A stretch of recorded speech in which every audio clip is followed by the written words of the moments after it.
My husband cheated with 2 different women, and one of them was carrying his baby.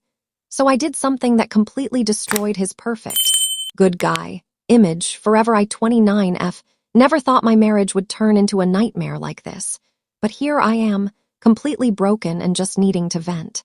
My husband, Ryan, 30M, and I have been married for 5 years, and we have an amazing 3-year-old son, Caleb, who is truly my entire world. From the outside, everything looked flawless. Ryan had a high-paying tech job. I worked from home as a freelance content writer, and we lived in a beautiful house with what I believed was a rock-solid, loving relationship. We met in college at a house party. Ryan wasn't the loud, cocky type. He was calm, attentive, and had this incredible ability to make you feel like the only person in the room. I'd just come out of a toxic relationship and wasn't looking for anything serious, but he changed all of that. He felt safe, mature, and genuinely kind. We fell hard, got married a few years after graduation, and life felt perfect. But 3 weeks ago, that perfect picture started cracking. It began when my best friend Lauren, 30F, who works at the same company as Ryan, different department, called me out of the blue. She asked, "Hey, do you know a girl named Lee on Ryan's team?" I said no. Lauren told me Lee was new, mid-20s, and that she'd been seeing Ryan and Lee together constantly, lunch in his car, long walks to the coffee shop, lingering in the break room. She said it didn't feel like normal coworker behavior. There was a strange vibe, like Lee had some kind of hold over him. I laughed it off at first. Ryan is naturally friendly, but the seed was planted. That night I casually asked Ryan about the new girl on his team. He barely looked up from his phone and said, "Oh, Lee. Yeah, she's new, leans on me a lot for guidance, totally normal." Something about the way he said "leans on me" made my skin crawl. Days later, Lauren texted again. Saw them leave together, she was touching his arm and laughing. Then another text. They were eating lunch in his car several blocks away from the office. I started feeling insane. Ryan wasn't hiding his phone, wasn't staying out suspiciously late, or so I thought, and was still affectionate with me and Caleb. Yet my gut wouldn't shut up. Then one evening he came home with a handwritten card from Lee that said, "Thank you for being such an incredible mentor. I'd be lost without you," with a little heart. My stomach dropped. When I showed mild concern, he brushed it off. "She's just grateful, babe, relax." I tried to relax. I failed.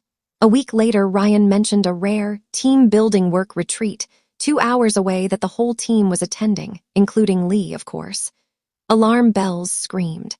The night before he left, I dropped Caleb at my mom's, rented an unmarked car, and followed him the next morning. I watched him check into the hotel. 20 minutes later, Lee pulled up, no laptop, no work bag, just an overnight bag and a huge smile. They disappeared inside together. I checked in secretly, got the room right across from theirs, and spent the day listening through the wall as my world collapsed. I saw them leave for shopping. He bought her multiple luxury bags. Come back giggling, go out for a fancy romantic dinner. She wore a stunning dress he clearly paid for, and returned to the room where, without going into graphic detail, it was painfully obvious what happened next. I cried silently in my room while they laughed and moaned on the other side of the wall. The next morning, they left the hotel looking like a real couple. I followed Ryan, expecting him to drive home. Instead, halfway back, he turned into a quiet suburban neighborhood and pulled into the driveway of a cute little house. A woman, late 20s, opened the door holding a toddler boy who immediately yelled, "Daddy," and reached for Ryan.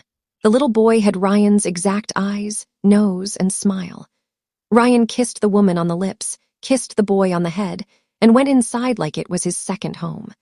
I sat in my car, numb, watching my husband play happy family with another woman and their son.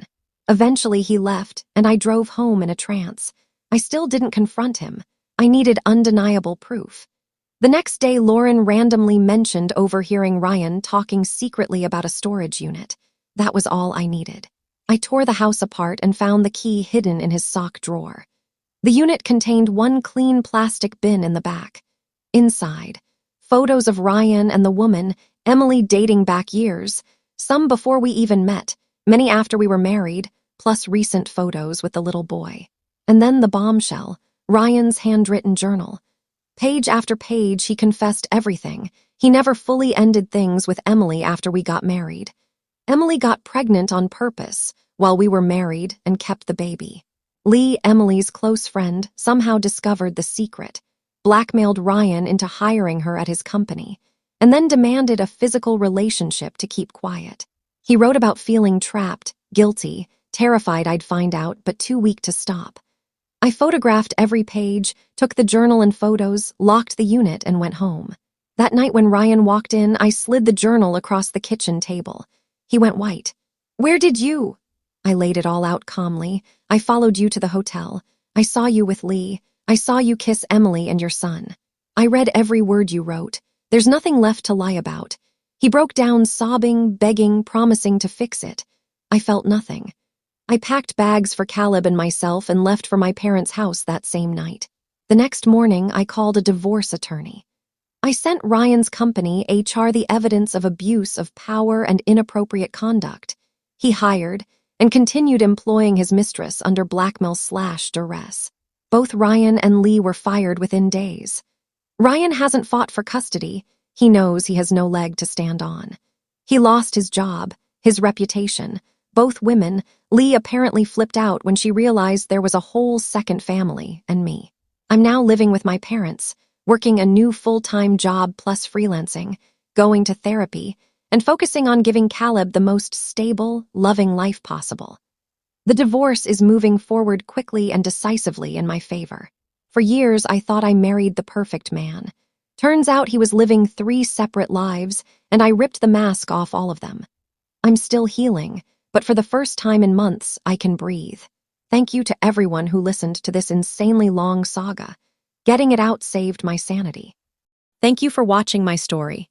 If you enjoyed it, please subscribe and press the bell icon. Stay tuned for more real-life stories, get more experiences.